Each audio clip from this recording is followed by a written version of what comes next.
Can you talk about culture's inclination to deem the caregiver as amazing and the patient as amazing, to marvel at the ability to continue to live? As an active caregiver for 7+ years for my husband, these comments made me feel, and him, like more of an outsider. It's rare to find deep listening. It seems like it's either pity or being seen as a superhero. Hmm. I really resonate with this question comment. Thank you.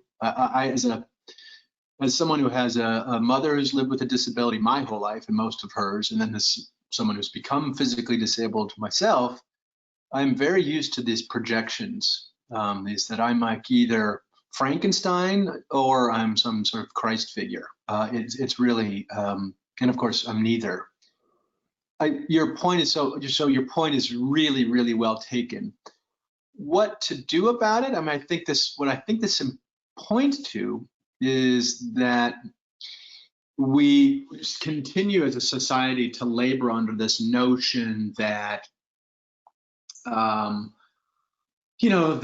the ideal is autonomy and independence, and that's the norm. And then if something tragic comes along and rips you out of that heightened state, and that you then take on a life that's less than good, less than normal, less than right.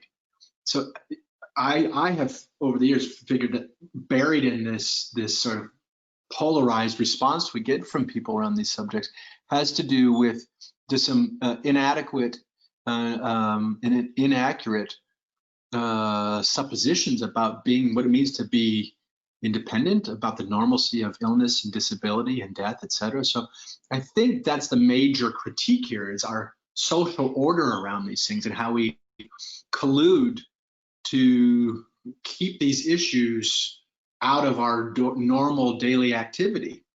And this is part of the fallout. So we either then, once we're in those shoes, and that's in someone's face, they're left with this sense that they either have to praise us for daring to breathe another day, because it must be so horrible, and therefore you must be so amazing for just getting out of bed in the morning. So I think that's what's behind those comments. And I agree, it's a real problem.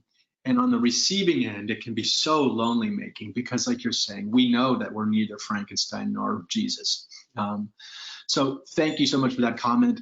Let's, as in our community here, as caregivers and as patients, let's do all we can to normalize this, to live out loud to some degree, so that people know that these aren't these distinctions are false. So, okay, thank you very, very much.